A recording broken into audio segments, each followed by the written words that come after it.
Guac and salsa are great sides to just about anything. They're great to pull out in a pinch when company is coming or to take to a party, and they're affordable, easy, and filling. Living in Southern California, the flavors of Mexico have really influenced me. The palate is filled with beautiful herbs and vegetables and fresh fruit, so it's something really fun to play with. Today, I'm making salsa verde, which just means green salsa, and the base of it are these green tomatillos. And you can use the salsa verde anywhere else you'd use a normal salsa. It's really versatile. The base of the salsa verde is made up by tomatillos, and tomatillos are related to the gooseberry and tomatoes. So they have that skin that gooseberries come in, but then they have that high acid flavor of tomatoes. And the thing here is I'm cleaning them by taking off the paper, and it really does feel like paper. It's very crumbly, but the tomatillos are very sticky, so I like to rinse them off. Now I'm going to prep these for roasting. So I'm going to be slicing them in half and then sticking them in the oven set to broil. I want them to get nice and extra browned, really crisp on top, and then all the juices are going to start flowing. And I'm just going to put these on a half-sheet pan that I've covered with parchment paper, and that's just to make sure that it doesn't stick. So now that those are ready to go, I'm gonna get started on my garlic because they're gonna get roasted just a little bit as well. And remember, the easiest way to peel your garlic is to smash it with your knife and then it comes right off. I'm using 6 cloves of garlic and only 8 tomatillos. So the idea here is all of the other ingredients are gonna really fill out the flavors of the salsa verde. So these are ready to get roasted.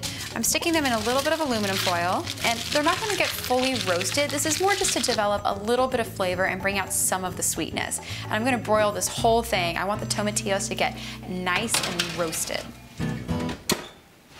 So my tomatillos are nice and roasted, and I'm just gonna pop these straight into the food processor and then get the other ingredients organized.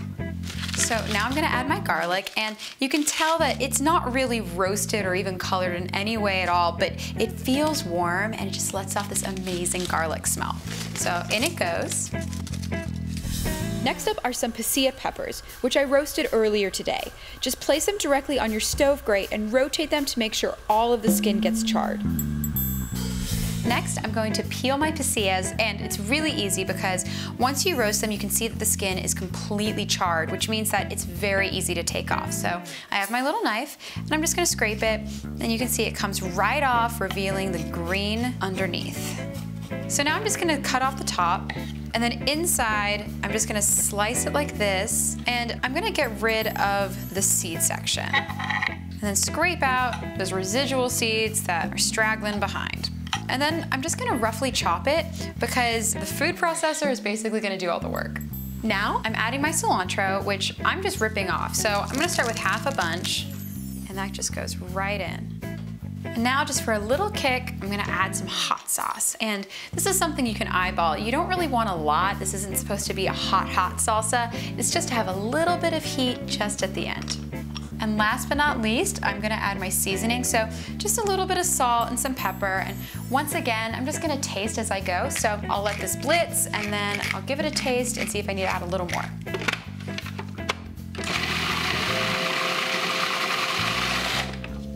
Okay, let's give it a taste.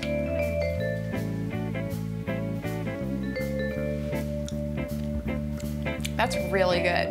It's just bright and acidic and has a little bit of heat, and the pasilla peppers really come through. I love this stuff. I basically put it on anything, so I'm really excited.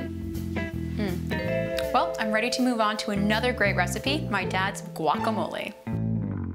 This is my dad's recipe, but I really should say it's Uncle Tracy's. He gave it to my dad, and my dad's been making it ever since. And I love this recipe because it's super simple, really fresh, and if my dad can make it, I'm pretty sure anyone can. The base of guacamole is avocados, and the trick here to getting the pit out is I'm gonna set my avocado down, and using my chef's knife, I'm basically just gonna hit it into it, give it a little twist, and it pops right off, super easy. And now I use my spoon. I'm just gonna scoop out all of that soft deliciousness, put it right in my bowl.